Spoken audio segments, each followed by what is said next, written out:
Hello दोस्तों, मैं हूं आपका friend Rajesh Bajaj and today we will see the third lecture of cantilever beams in which we draw the shear force diagram. Today we will start a problem in which uniformly varying load UVL is applied. Till now we have seen the problem of point load UDL, but now this is the third lecture, so we go for the uniformly varying load. Okay, so let us friend start the problem without wasting any time.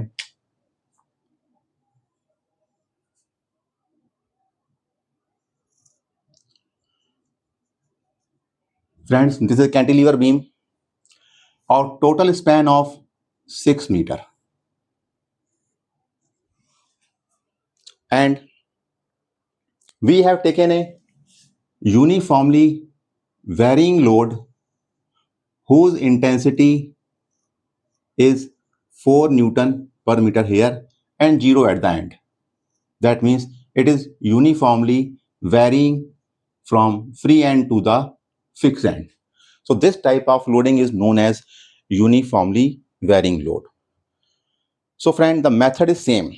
We in this problem also take the section from the free end and the coordinates start from here. This is the x direction, this is the y is of no use. So take any section at a distance x from this side, okay, because there is only one load, so only one section is sufficient to solve the problem. So दोस्तों क्या होगा, देखिए आपने जो section cut किया है आपने उसका FBD बनाया.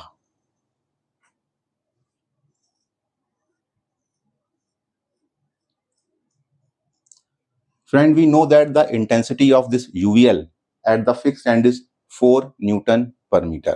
But the section we have taken, we don't know what is the intensity of the load at this. So we assume the intensity of load at this point is Q. Okay, friends. So first of all, we have to find out the relationship between this 4 Newton intensity and Q. And this distance is X. दोस्तों ये distance X है. अगर आप ध्यान से देखो तो यहां जहां हमने सेक्शन काटा है ये एक छोटा ट्रायंगल बन रहा है और पूरी बीम एक कंप्लीट ट्रायंगल है. दोनों ट्रायंगल सिमिलर हैं, तो सिमिलर ट्रायंगल का यूज करते हुए हम इस Q की वैल्यू निकाल लेंगे 4 के टर्म में. So we can write that 4 over Q equal to total length 6 upon the length of the section. This is the way through which we can calculate the intensity of Q in case of uniformly varying load. तो दोस्तों यही एक तरीका है, चाहे problem simply supported beam की हो चाहे कैंटिलीवर बीम की हो, जब भी आप यूनिफॉर्मली वेरिंग लोड में सेक्शन कट करोगे तो एक ट्रायंगल बनेगा. उसकी इंटेंसिटी निकालने के लिए आपको कंपेयर करना पड़ेगा पूरे कंप्लीट ट्रायंगल से और जो आपने छोटा ट्रायंगल काटा है. अगर मैं इसे नेम दे दूं A, B, C and D, E, जहां आपने सेक्शन काटा है, तो ये कहां से आया? Since the triangle A, B, C and triangle DEC are similar,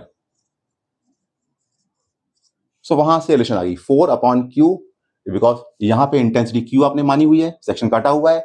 4 upon Q equal to complete length 6 upon X. So this point is clear. तो ये कंडीशन कहीं भी आए, चाहे सिंपली सपोर्टेड बीम में आए चाहे कैंटिलीवर बीम में आए, बच्चों ऐसे ही Q की वैल्यू निकालनी है. तो यहां से Q की वैल्यू क्या आएगी?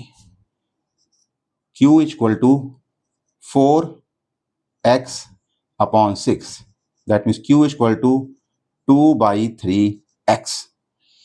बस यहीं पे ये थोड़ा कॉन्सेप्ट था. अगर आप ये सीख गए, इसके बाद हमारा काम वही पुराना है कि आपने यहाँ पे शियर फोर्स को अपवर्ड मान लिया, ये लोड नीचे लग रहा है, आपको सिंपली इक्वेशन लिखनी है, फोर्स बैलेंस करने हैं और ड्रॉ करना है. कैसे? देखिए, V अपवर्ड है पॉजिटिव. अब टोटल फोर्स क्या होगा ट्रायंगल में? In the case of triangle total force is, और एनी कर्व, अगर ट्रायंगल ना हो रेक्टेंगल हो और ट्रेपीजियम हो, कुछ भी हो, total force equal to area under the curve. तो ये ट्रायंगुलर शेप में लोडिंग लग रही है, इसमें टोटल फोर्स क्या होगा? एरिया अंडर द कर्व, इस ट्रायंगल का एरिया। सो v माइनस हाफ, बेस कितना बच्चों उसका? x है, इनटू हाइट कितनी है? q आपने निकाली है, q कितनी है? 2/3x, 2/3x equal to 0। ठीक है बच्चों, तो ये हो गई शेयर फोर्स की इक्वेशन। यहां 2 से 2 कैंसिल, तो v equal to x square by 3, ये आई हमारी शेयर फोर्स की इक्वेशन। अब बच्चों ध्यान से देखना, अगर हम इसमें x 0 पुट कर दें, at x equal to 0, shear force equal to 0। और अगर हम इसमें x 6 पुट कर दें, बिल्कुल बीम का फिक्स पॉइंट होगा, एंड पॉइंट, तो कितना आएगा? At x equal to 6, v equal to 6 into 6/3, कितना हो गया बच्चों? 12 न्यूटन शेयर फोर्स आया एट x इक्वल टू 6 पे। अब बच्चों हम इसको वेरीफाई कर सकते हैं कि हमारा आंसर सही है कि नहीं। कैसे? वही पुरानी बात, shear force is nothing but the sum of total forces acting at any section of the beam. Make it very clear. In any problem, this will remain the fundamental concept to check your answer is correct or not. तो बच्चों देख लो, ये पूरी triangular loading है, ठीक है। अगर मैं एंड पे आ जाऊं तो उस ट्रायंगल ये कितना हुआ? बेस आपका 6 है, हाइट आपकी 4 है, हाफ बेस इंटू हाइट 12 आया और 12 आ रहा है। That means our answer is correct. आपका शेयर फोर्स 12 आ गया। बना देंगे सिंपल, बट बना तो देंगे, कैसे बनेगा बच्चों? बनेगा कैसे? क्योंकि जब इक्वेशन थी 4x 2x, x की पावर 1 थी तो आपने लाइन खींच दी। अब यहां x की पावर स्क्वायर हो गया है, वैल्यू तो 12 आएगी, नो डाउट, वैल्यू तो 12 आएगी, बट 12 कैसे आएगी? 12 अगर मैं इसे ऐसे बनाऊं, पैराबोला बनेगा, ये वाला ऐसे आएगी, या पैराबोला उल्टा बनेगा। तो बच्चों ध्यान रखिएगा, जब भी, तो बच्चों ध्यान रखना, v equal to x square by 3 है, ठीक है, तो वैल्यू तो 12 आ गई। अब ये x और पॉजिटिव है तो आपकी स्लोप पॉजिटिव होगी कर्व में, तो ऐसे बनेगा। कई बच्चे सोचेंगे कि ये स्लोप कहां से आ गई, कैसे आ गई, नेगेटिव होगा। अगर ये नेगेटिव होता बच्चों तो ये ऐसे बनता, ऐसे बनता। अगर ये नेगेटिव होता तो v स्क्वायर, चूंकि नेगेटिव नहीं है, पॉजिटिव है, तो ऐसे बनेगा। अब कई बच्चे सोचेंगे स्लोप पॉजिटिव नेगेटिव समझ में नहीं आया, तो बच्चों इसका देसी इलाज समझ लो, जुगाड़, जो आपको शायद कहीं ना मिले, हौसला मिल भी जाए मे भी, कि अगर स्लोप पॉजिटिव है तो कप ऐसा बनेगा जिसमें चाय डालो ना गिरे। अगर मैं इसे ऐसे बढ़ा दूं तो कप कैसा बनेगा? चाय डालो नहीं गिरेगी। बस दिमाग मत लगाओ, ये पॉजिटिव हो गया। अगर ये नेगेटिव होता तो कप ऐसा बनेगा, चाय डालो गिर जाएगी। बहुत सिंपल तरीका है, आपको कुछ भी करने की जरूरत नहीं है, ठीक है। मैं यहां समझा रहा हूं स्पेशल से। अगर हमारा ये बना हुआ है, देखिए हमारा ये बना हुआ है ऐसे 12, ये पॉजिटिव कर्व का स्लोप था। अगर इसमें पूरा कर दूं तो इसमें आप चाय डालोगे तो नहीं गिरेगी, ठीक है। अगर ये नेगेटिव आता तो हमारा ऐसे कुछ बनता, ऐसे। तो अगर इस कप को मैं पूरा करूं तो चाय डालोगे तो गिर जाएगी। ये नेगेटिव स्लोप हो गई, ये पॉजिटिव स्लोप हो गई। तो बच्चों यही ध्यान रखना, जिसको समझ ना आए उसके लिए यही है पॉजिटिव और नेगेटिव, कि पॉजिटिव में हम चाय डालेंगे कप में, ऐसा कप बनेगा, नहीं गिरेगी। अभी कप ये आधा बना हुआ है, पूरा कर लेंगे मतलब नहीं गिरेगी। नेगेटिव स्लोप है, आधा कप बना हुआ, पूरा कर लो, चाय डालोगे गिर जाएगी, चाय या कोई पानी कुछ भी समझ लो, ठीक है बच्चों। तो ये होता है पॉजिटिव और नेगेटिव का खेल, बस इतना ही ध्यान रखना है। तो ये आपका एसएफडी बच्चों हो गया कंप्लीट। आपका फाइनल फिगर बस ये है। So this is the problem in which we have solved the problem of SFD having a uniformly varying load. अब बच्चों हम एक प्रॉब्लम सॉल्व करेंगे जिसमें हमारा यूनिफॉर्मली वेरिंग लोड के साथ पॉइंट लोड और यूडीएल यूनिफॉर्मली डिस्ट्रीब्यूटेड लोड भी रहेगा। ठीक है बच्चों, तो मैं इसे डिलीट कर रहा हूं। I think this problem is clear to all.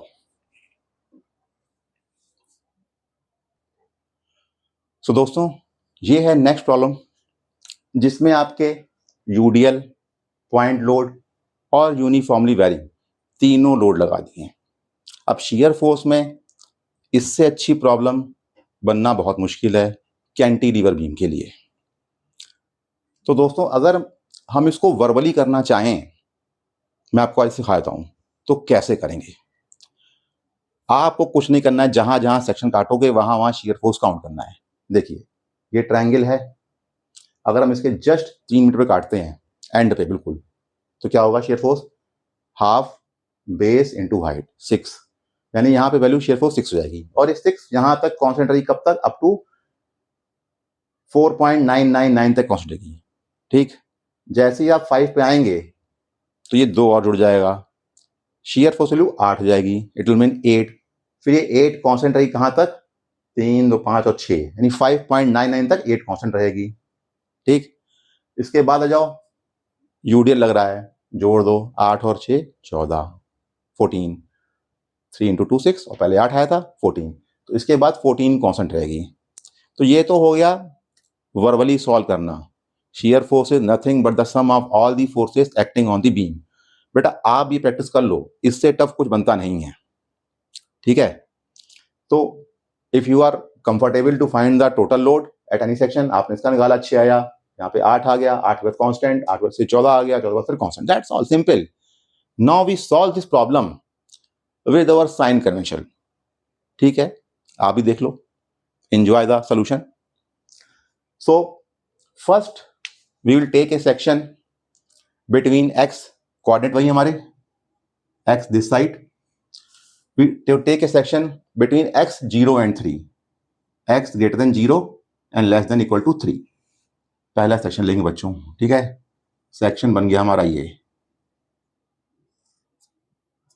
ये क्यू मानेंगे, इंटेंसिटी ऊपर।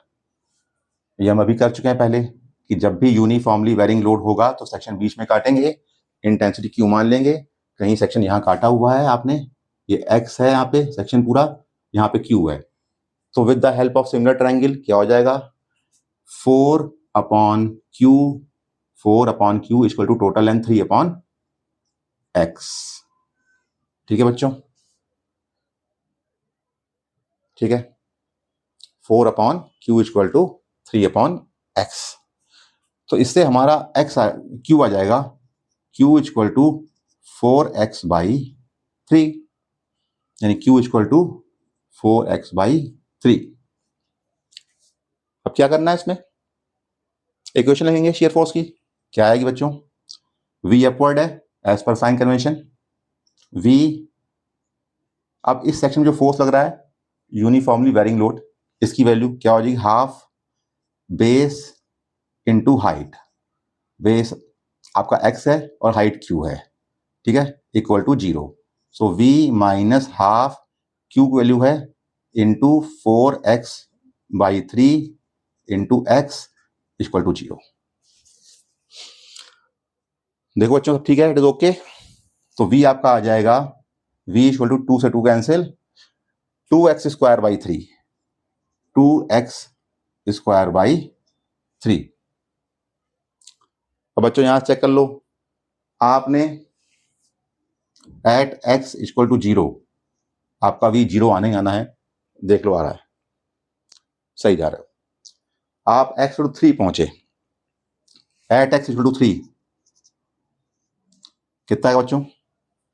पुट कर दो यहाँ पे 3 स्क्वायर 9, 18 अपॉन 3 6 न्यूटन आ गया। तो बच्चों यहीं चेक कर लो, अगर मैं यहाँ सेक्शन एंड पे काटता हूं तो टोटल फोर्स कितना है, half base into height, half base 3, height 4 6, total 6 आया, 6 और 6 बराबर आ रहे हैं, यानी shear force is nothing but the sum of all the forces acting on the section। आपका यहां तक आंसर सही है, बिंदास आगे बढ़ो, कोई डरने की जरूरत नहीं है, make it very sure, be confident. Clear बच्चों, आपने यहां से निकाल दिया, ठीक है भाई, आ गया। साथ में हम इसको ड्रॉ करते हुए चलते हैं, साथ में इसको हम ड्रॉ करते हुए चलते हैं बच्चों। 0 पे 0 है shear फोर्स, और 3 पे हमारा कितनी वैल्यू आई, 6 आई। कैसी आई, एक्स स्क्वायर हमारा पॉजिटिव है, तो पैराबोला बनेगा सिंपल 3 पे, जिसमें चाय डालें तो कप पानी ना गिरे, वो कप जिसमें चाय डालें तो पानी ना गिरे, पैराबोला बना दिया बच्चों। अब आप अगला सेक्शन काटो कहां से, 3 और 5 के बीच में। Next section x greater equal to 3 and less than 5। चूंकि यहाँ पे 2 पे पॉइंट लोड है 5 पे, तो एक बार एक्सक्लूड करेंगे और एक बार इंक्लूड करेंगे, ठीक है बच्चों। ये कंप्लीट हो गया 3 सेक्शन हमारा, ये x है, shear फोर्स ऊपर। तो अब ये बच्चों देखो, ये 4 था और ये 3 है, 1/4 इंटू 1/2 इंटू 3 इंटू 4 6 आएगा। देख लो बेटा, जब तक आप 5 को इंक्लूड नहीं करोगे आपकी shear फोर्स की वैल्यू 6 ही रहेगी, इसमें कोई डाउट नहीं। यानी कि अब हमारी वैल्यू जब यहाँ 5 पे आएंगे, 3 है 5, यहाँ पे shear फोर्स की वैल्यू 6 ही रहेगी जब तक नहीं आते हैं। दैट मीन्स 4.9999 तक यहाँ पे वैल्यू आपकी 6 ही रहेगी बच्चों, ठीक। जैसे ही आपने इसको इंक्लूड किया 5 को, सपोज आपने इंक्लूड किया सेक्शन ग्रेटर देन 3 5, बच्चों क्या होगा, आपका ये पूरा आ जाएगा, ये 4 है, ये 3 है, और आपने 2 का लोड यहाँ पे लगा दिया है, और shear फोर्स ये आपका x है। बच्चों फिगर बहुत ध्यान से बनाना, हर चीज लिखना, आपने इंक्लूड कर दिया है वही, तो ये क्या आ जाएगा shear फोर्स इसका, v ऊपर है बच्चों, ठीक, v ऊपर, -2 माइनस इस पूरे का 6, वही half base into height, half base 3 है, हाइट 4 है, 6 आएगा, मैंने डायरेक्ट लिख दिया है, equal to 0। That means v equal to आपका 8 हो गया, v इक्वल टू 8 हो गया। और मैंने कहा था बच्चों, चाहे कैंटिलीवर बीम हो चाहे सिंपली सपोर्टेड बीम हो, जहां जहां पॉइंट लोड होगा वहां पे आपको एक वर्टिकल लाइन बच्चों मिलेगी। इस यानी 5 पर ही वैल्यू 6 भी है और 5 पर ही वैल्यू 8 भी है, ठीक है बच्चों। तो जहां जहां पॉइंट लोड होगा वहां वहां आपको एक फिक्स लाइन, वर्टिकल लाइन मिलेगी, ठीक है बच्चों, ठीक है बच्चों। तो जहां भी किसी भी बीम में पॉइंट लोड होगा आपको उस पॉइंट पर एक वर्टिकल लाइन मिलेगी, क्योंकि वहां पे लोड वेरी कर रहा है, और shear फोर्स का मतलब लोडिंग से ही होती है, ठीक बच्चों। 8 हो गया।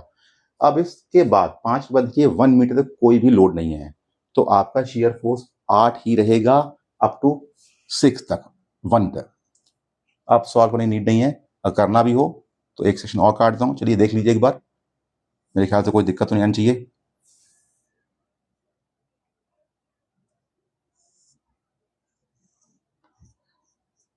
This is 4, this is 3, again gap है 2 मीटर का, एक 2 का लोड लगा है, ठीक है, और एक ये आपने x काट लिया है।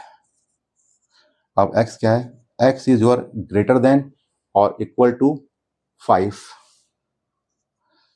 एंड लेस देन और इक्वल टू 6 v। अब देख लीजिए v -2 -6 8 ही आएगा। अगर आपकी एक्सपर्टाइज हो गई है तो आपको उस केस में जहां कोई लोड ना हो डायरेक्ट भी आप आगे बढ़ सकते हैं, कोई नीड नहीं है बार बार दिखाने की, मैंने दिखा दिया है, क्योंकि इसको डाउट हो तो वो समझ ले। तो यानी यहाँ तक 6 तक ये 8 ही रहेगा क्योंकि कोई और लोड नहीं है बच्चों। 6 तक ये 8 ही रहेगा, कोई और लोड नहीं बच्चों। ठीक, अब हम बच्चों यहाँ पे आ गए हैं, इस पॉइंट तक 3, 2, 5 और 6 पे आ गए हैं। अब हमारा सेक्शन अगला यहाँ कटेगा, that means x greater than 6, x greater than 6 and less than और इक्वल टू 8 बच्चों। जब सेक्शन यहाँ कटेगा तो देख लो बच्चों क्या होता है। ब्लैक बोर्ड भर गया है, कोशिश करता हूँ छोटे में करने की। ये 4 है, ये 3 है, ये 2 न्यूटन है, ये 2 मीटर है, ये 1 मीटर है और कुछ पार्ट ये आएगा यूडीएल का जिसकी इंटेंसिटी 3 न्यूटन है और टोटल बच्चों x रहेगा। ठीक बच्चों, I hope this figure is clear. अब इसमें हमें लिखनी है इक्वेशन शियर फोर्स की। बच्चों क्या आएगी देखिए, v upward v minus total x है, इस पे लग रहा है आपका यूडीएल। कितना माइनस करेंगे, x माइनस 1 माइनस 2 माइनस 3, 3, 5 और 6, that means 3 into x minus 6 minus 2 minus 6 equal to 0। So v equal to 3x minus 6 plus 8। तो बच्चों अगर आपने इसमें x 6 भी रख दिया तो यहीं से चेक कर लो, ये टर्म 0 हुआ, आपकी शियर फोर्स की वैल्यू 8 आई जो हमारी पहले से आ रही है। 6 पे भी 8 है और 5 पे भी 8 है क्योंकि बीच में कोई लोड है नहीं। तो दैट मीन्स जो आपका 5 पे वैल्यू 8 आ रही थी बच्चों, इसका मतलब आपका आंसर सही है। ये भी सही है, आपने यहाँ पे 6 रखा, यहाँ से आगे बढ़ेंगे 6 तक कोई लोड नहीं है तो वैल्यू 80 आएगी हम आगे बढ़े तो। और हमने जब इस इक्वेशन में 6 रखा इनिशियल तो भी 8 आएगी, यानी दोनों सेम पॉइंट पे आपकी वैल्यू सेम आ गई। Hopefully it is clear. ठीक है बच्चों, अब क्या है कि आपकी इक्वेशन कौन सी है, लाइन की है। आपको वैल्यू रखनी है 8 कहाँ तक की, 3, 2, 5, 6, 2, 8। अगर आपने x इंटू 8 रख दिया एट x इक्वल टू 8 तो v कितना आ जाएगा बच्चों, तो 3, 8 माइनस 6 प्लस 8 कितना है बच्चों, 3 into 2 plus 8 equal to 14। Equation line की है तो सीधा आप 8 पे वैल्यू 14 कर दो बच्चों, एक लाइन की इक्वेशन, ये वैल्यू 14। और इसके बाद बच्चों कोई फोर्स नहीं है 1 मीटर तक, इसके बाद कोई फोर्स नहीं है तो ये आपका शियर फोर्स 14 कांस्टेंट रहेगा बच्चों। देख लो 9 तक, this is the end point of the beam. और फिर अंत में कंक्लूड करूंगा बच्चों, देख लो टोटल लोड कितना है, 6 प्लस 2 8 प्लस 6 14 और हमारा 14 ही एंड में आ रहा है। That means your answer is 100% correct. No need to ask anyone, be confirmed, आपका आंसर सही है बच्चों। ठीक, तो मुझे लगता है कि शियर फोर्स की प्रॉब्लम फॉर कैंटिलीवर बीम काफ़ी हो चुकी हैं। फिर भी अगर मुझे नेक्स्ट लेक्चर में कोई अच्छी प्रॉब्लम दिखती है तो मैं बच्चों जरूर सॉल्व करूंगा। अदरवाइज नेक्स्ट लेक्चर में हम कैंटिलीवर बीम के लिए BMD ड्रॉ करना सीखेंगे, how to draw the bending moment diagram. तब तक के लिए थैंक यू, जय हिंद दोस्तों।